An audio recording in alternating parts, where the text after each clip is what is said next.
صوبوں کی سینسٹیوٹی ہے اس کا بھی اظہار کیا ہے، اور اس کے اندر جو تھوڑے سے لوپ ہولز لوگوں کو نظر آتے ہیں جن کی نشاندہی آپ نے کی ہے، ایجوکیشن کے حوالے سے ہے، صحت کے حوالے سے ہے، دوسرے بہت سے اداروں کو چلانے کے حوالے سے صلاحیت کی ہے صوبوں کی، یہ سوالات اٹھتے رہتے ہیں، باتیں ہوتی رہتی ہیں، لیکن جہاں تک جس اخبار کی خبر کا آپ نے ذکر کیا ہے، میں ابھی سینٹ گیا ہوں تو کافی آپ کے ساتھی اور میرے ساتھی وہاں موجود تھے رپورٹرز، میں نے ان سے بھی بات کی ہے۔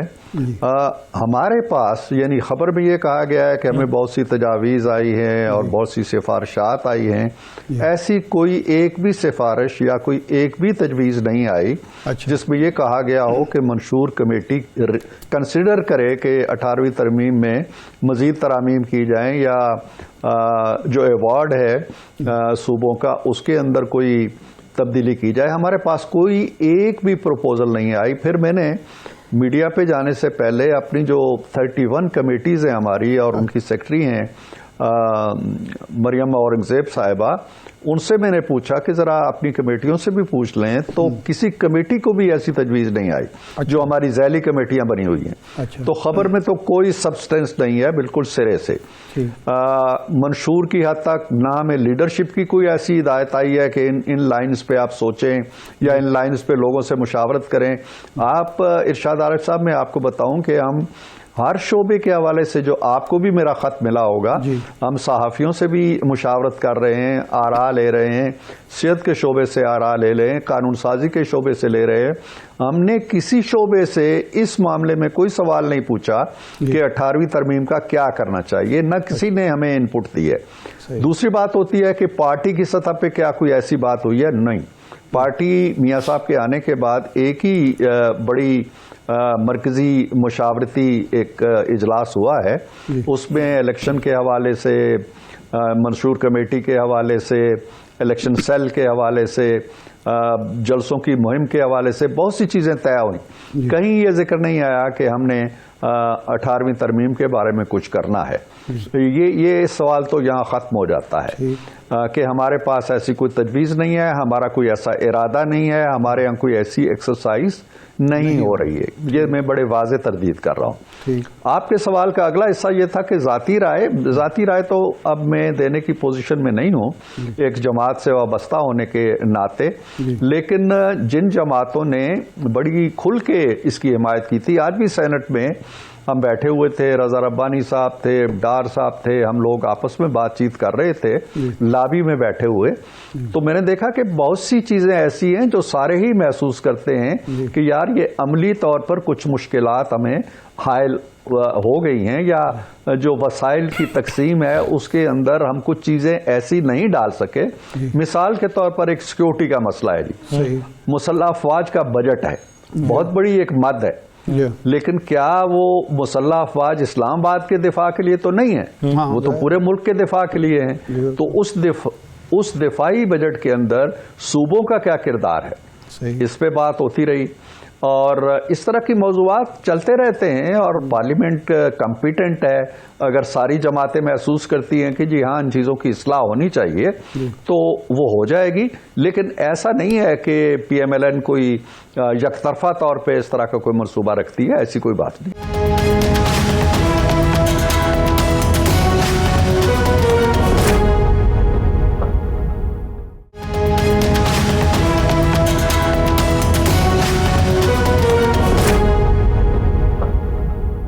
18ویں ترمیم منظور ہونے کے بعد مسلم لیگ کو 4 سال ملے، تقریباً 1 سال لگا تھا اس کے منظور ہونے میں۔ 4 سال کا وہ تجربہ اور 1.5 سال کا اب کا تجربہ جو ہے 16 ماہ کا، آپ نے فیل کیا یا اس وقت جو بھی حکومت میں لوگ شامل تھے کہ اس میں یہ چیزیں ہیں، لیکن کیا وجہ تھی کہ اس کو تبدیل کرنے کی، اس میں بہتری لانے کی کوئی سنجیدہ کوشش کیوں نہیں ہوئی؟ دیکھیں، سنجیدہ کوشش تو آپ یہ دیکھیے کہ جو ہماری حکومت تو آتی ہے 2013 کے اندر، اور یہ ترمیم بہت پہلے پاس ہو چکی تھی پیپلز پارٹی کے دور میں، زرداری صاحب کی حکومت۔ جی، تو ان کے دور میں بھی کوئی ایسی ایکٹیویٹی نہیں ہوئی. ہمیں تو آتے ہی آپ نے دیکھا ہے کہ کس طرح محاصرے میں لے لیا گیا, کس طرح مسائل میں الجھا دیا گیا, کس طرح ہمارے ہاتھ پاؤں باندھ دیے گئے. لیکن اس کے باوجود ہم نے مثلاً ایجوکیشن کا میں آپ کو بتاتا ہوں, جب ہم نے محسوس کیا کہ یکساں نصاب کے حوالے سے یا قومی نصاب کا نام جس کو ہم نے دیا تھا, قومی نصاب کے حوالے سے ہمیں کام کرنا ہے, تو ہم نے صوبوں کو آن بورڈ لے لیا. ہم نے کہا جی یہ آپ کا سبجیکٹ ہے, لیکن آپ اگر رضامندی کے ساتھ ہمارے ساتھ شریک سفر ہوں گے, مل بیٹھیں گے, تو پھر ہم اس پہ کام کریں گے. تو وہ چاروں صوبوں کے جو صوبائی وزرائے اعلیٰ تھے, ان کی کئی میٹنگز ہوئی یہاں اسلام آباد کے اندر, اور پھر ہم کنسنسس پہ پہنچے کہ ہمیں یہ کرنا ہے, سلیبس کے اندر یہ چیزیں لانی ہے, یہ نہیں لانی ہے, لینگویجز کے بارے میں کیا کرنا ہے. اسی طرح ہیلتھ کے شعبے میں بھی ہم نے شراکت داری کی بڑی. تو ترمیم کو اپنی جگہ رکھتے ہوئے, اس کو چھیڑے بغیر, ہم نے مفاہمت کے ساتھ صوبوں کے ساتھ مل کے, جہاں جہاں ہم سمجھتے تھے کہ آئین ہمیں گنجائش نہیں دے رہا, لیکن مفاہمت کے ساتھ ہم تصادم بپا کیے بغیر, یا آئین کی روح سے اگر کوئی ایسی چیز ہے جو رکاوٹ بننے والی ہے, لیکن خوش دلی کے ساتھ سارے صوبے مل جاتے ہیں, تو وہ ہم نے کوشش کی. لیکن اب جو صورتحال ہے اس وقت, میرا خیال نہیں ہے کہ یہ کوئی اتنا بڑا موضوع ہے. آج کی خبر کے بعد یہ موضوع شاید بن گیا ہے. ہاں, جب پارلیمنٹ بنے گی, ظاہر ہے چاروں صوبوں کی نمائندگی اس میں بھی ہوگی, چاروں صوبوں کی نمائندگی سینٹ کے اندر بھی ہے, تو اگر کوئی چیز مشترکہ رائے سے, متفقہ رائے سے, کنسنسس سے طے کی جاتی ہے تو ٹھیک ہے.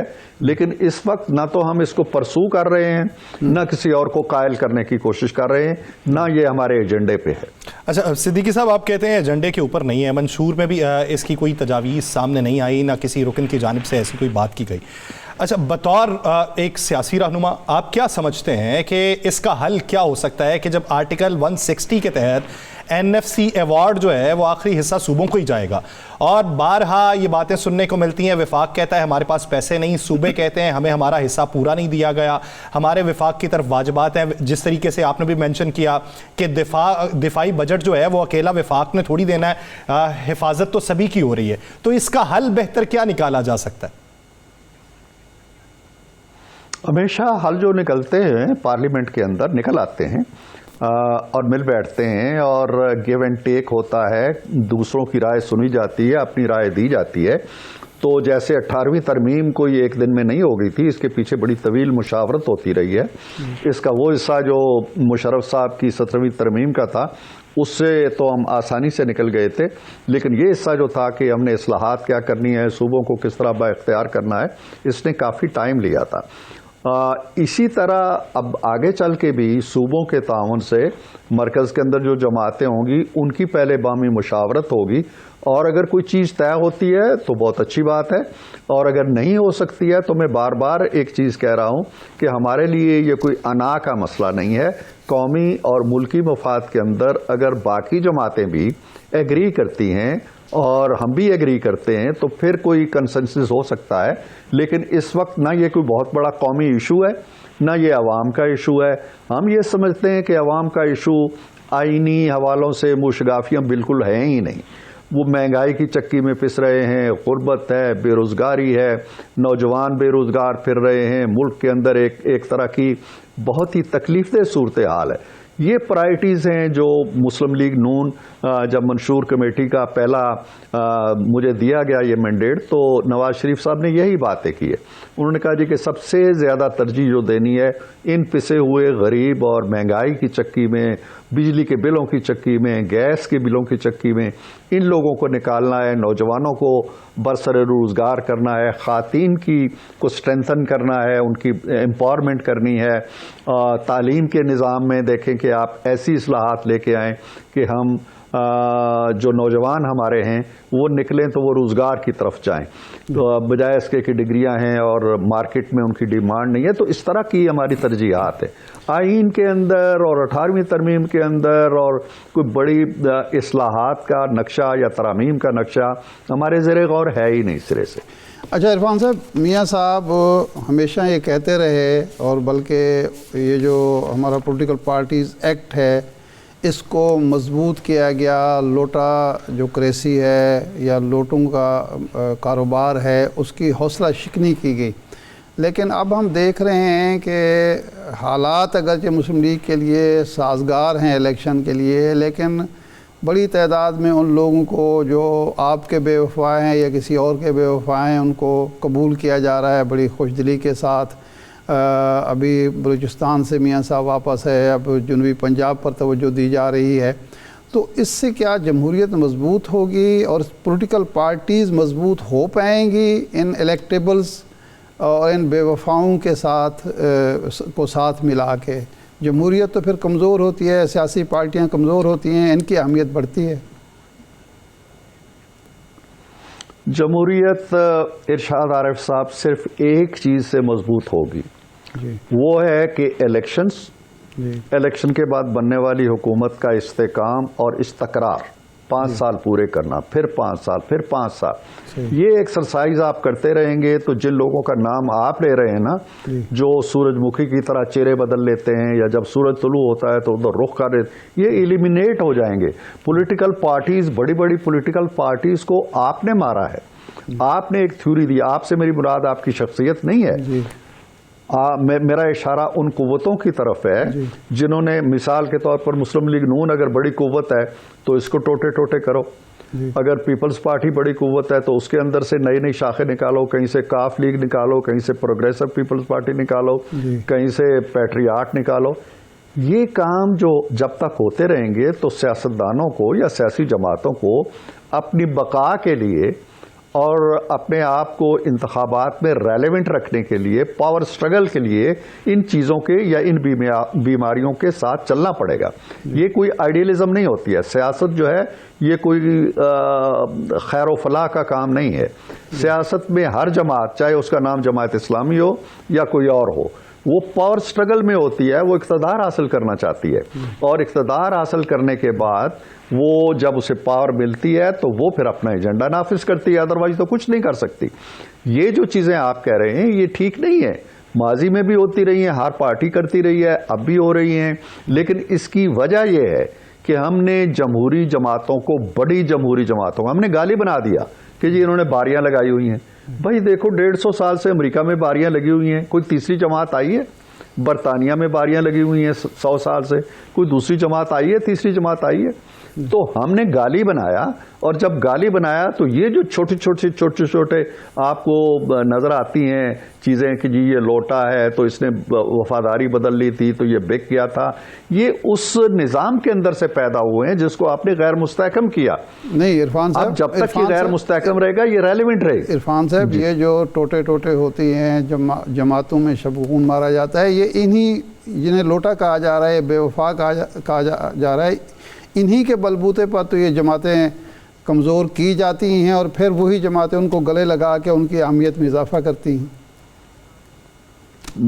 آپ نے بالکل میری دلیل دے دی ہے نا کہ جب میرے بدن کے کچھ حصے کاٹ کے آپ کاف لیگ میں ڈال دیں گے، پی ٹی آئی میں ڈال دیں گے، میرے بدن کے کچھ اجزاء کاٹ لیں گے، اور جب مجھے موقع ملے گا کہ ہاں یار میں نے آگے بڑھنا ہے اور وہی اجزاء پلٹ کے میری طرف آئیں گے تو میں گود لے لوں گا نا ان کو. بہت شکریہ عرفان صدیقی صاحب اس حوالے سے اپنا ولی. ناظرین دیگر ایشوز پہ بات کریں گے ایک شارٹ بریک کے بعد، کہیں نہیں جائے گا. Stay with us.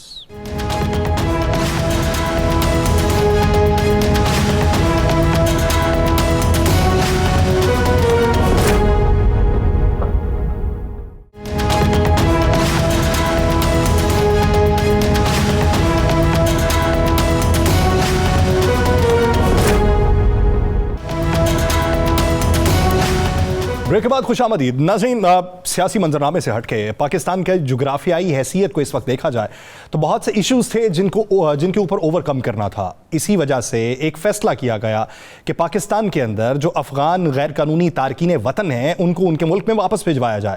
اور کیلکولیشن جب کی گئی تو اعداد و شمار جو سامنے آئے وہ بھی ہوش ربا تھے کہ کتنے غیر قانونی تارکین وطن ہیں کہ جن کے پاس پاکستان میں رہنے کی کوئی آئیڈینٹی موجود نہیں ہے اور وہ پاکستان میں رہ رہے ہیں، جن کے تانے بانے بھی پاکستان میں ہونے والی دہشت گردی میں ملوث دہشت گردوں سے بھی ملتے رہے, ان کے وہ سہولت کار بنتے رہے, اور بالآخر فیصلہ ہوا کہ ایک ڈیڈ لائن دے دی جائے جس کے بعد یہ واپس چلے جائیں. اس ڈیڈ لائن کے بعد بھی بہت بڑی تعداد کے اندر پاکستان میں یہ لوگ موجود ہیں, اور ان کی واپسی کے لیے اس وقت کوششیں کیا ہو رہی ہیں, اور ان پہ عمل پیرا جو اس وقت قواعد و ضوابط ہیں اس میں مشکلات کیا درپیش ہیں. اسی بارے میں بات کرنے کے لیے ہمیں جوائن کیا ترجمان دفتر خارجہ ممتاز زہرا بلوچ صاحبہ نے. ممتاز زہرا صاحب, بہت شکریہ آپ کے وقت کا. میں آپ کی طرف آتا ہوں, لیکن ایک سوال پہلے ارشاد عارف صاحب سے. ارشاد عارف صاحب, آپ کیا سمجھتے ہیں کہ ابھی جو فیصلہ لیا گیا ہے, ایک تو بہت مشکل فیصلہ تھا, اور اس فیصلے کے ریبٹل میں ہمیں بہت کچھ سننا بھی پڑا, لیکن یہ فیصلہ کس حد تک سود مند ہے اور کس حد تک قابل عمل؟ دیکھیں, بات یہ ہے کہ کوئی بھی ملک دنیا میں غیر قانونی تارکین وطن کو نہ برداشت کرتا ہے, نہ قبول کرتا ہے, اور نہ بوجھ اٹھا سکتا ہے, کیونکہ اس کے ساتھ معاشی مسائل بھی ہوتے ہیں, سفارتی مسائل بھی ہوتے ہیں, سماجی مسائل بھی ہوتے ہیں, بہت ساری چیزیں, بڑی بڑی معیشتیں جو ہیں. مثلا انگلینڈ کی بات ہے, یو کے کی, وہاں آپ دیکھیں یہ بحث چل رہی ہے, تو وہ بھی مسائل کا شکار ہیں. اور کئی ممالک ہیں, شامی جب تارکین وطن نے مختلف ممالک کا رخ کیا, حالانکہ وہ ایک جنگ کی کیفیت تھی, تو وہاں کتنے مسائل پیدا ہوئے.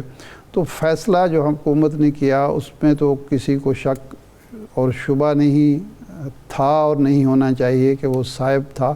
ہاں, البتہ اس پر بات ہو سکتی تھی کہ جو وقت دیا کیا تھا وہ مناسب تھا, کافی تھا, یا مزید وقت ملنا چاہیے, یا یہ ہے کہ جو نچلی سطح پر, اوپر کی سطح پر تو کوئی ایسا ابہام نہیں تھا, نچلی سطح پر کوئی کسی کے ساتھ زیادتی نہ ہونے پائے. لیکن ممتاز زہرا صاحبہ نے ایک بریفنگ میں یہ کہا, اور آج اسی بات کو دہرا رہے تھے جو بلوچستان کے ایک وزیر ہیں اچکزئی صاحب, کہ کچھ لوگوں کے روابط دہشت گردوں سے, دہشت گردی سے بھی ثابت ہوئے.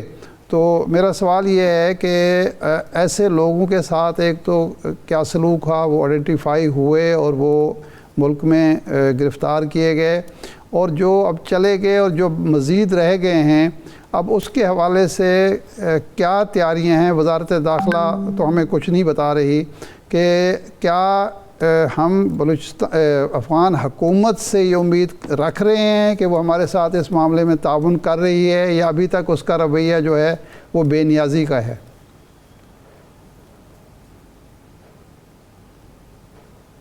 ممتاز زہرا صاحب, میرا خیال ہے رابطہ. جی نہیں جی, شکریہ جی. دیکھیں, یہ جو پالیسی اس وقت امپلیمنٹ ہو رہی ہے اب 1 نومبر سے, اس میں پاکستان نے یہ اناؤنس کیا تھا کہ وہ لوگ جو خود سے فیصلہ کر لیں اور یہاں سے چلے جائیں, ایک ایمنسٹی اسکیم تھی 1 نومبر تک, ان کے لیے پاکستان جب یہ دوبارہ ویزاز کے لیے اپلائی کریں گے تو پاکستان ان کو بڑا سمپیتھیٹکلی کنسیڈر کرے گا. آف کورس ہمارے اپنے لاز ہیں, اس کے حساب سے ہوگا. پھر وہ لوگ جن کو یہاں سے ریپیٹریٹ کیا جا رہا ہے, جنہوں نے 1 نومبر تک اس مہلت کا فائدہ نہیں اٹھایا, ان کے لیے بھی پاکستان نے بڑا ایک ہیومین ٹریٹمنٹ کی ہے, اور اس پہ فیصلہ کیا گیا کہ ان کو بہت ہی شفقت سے اور بہت آرام سے ان کو یہاں سے اپنے ملک میں بھیجا جائے. اور اس کے لیے گورنمنٹ آف پاکستان نے اپنی ہر لیول پر پولیس کو اور ڈسٹرکٹ ایڈمنسٹریشنز کو ہر لیول پر کلیئرلی انسٹرکشنز بھیجی ہیں کہ ان لوگوں کو کی ٹریٹمنٹ بہت ہی پازیٹیو انداز میں ہونی چاہیے. یہی چیز ہم نے انٹرنیشنل کمیونٹی کو بھی بتائی ہے, اور یہی ہم اپنے افغان بھائیوں کو بھی بتا رہے ہیں کہ ہمارے لیے تمام غیر ملکی جو کہ یہاں پہ انلیگل ہیں سب برابر ہیں, چاہے وہ افغانستان سے ہوں یا کسی اور نیشنلٹی سے ان کا تعلق ہو, اور ہم ایک اسٹریم لائن طریقے سے اس پالیسی کو پہ امپلیمنٹ کریں گے. صحیح. اچھا, ممتاز زہرا بلوچ صاحبہ, یہ بتائیے گا کہ اعداد و شمار کیا بتاتے ہیں کہ اب تک کتنے افغانی جو ہیں, جو تارکین وطن ہیں, وہ واپس جا چکے ہیں, اپنے پاکستان کے اندر موجود ہیں, اور ان کی واپسی کے لیے پلاننگ کیا؟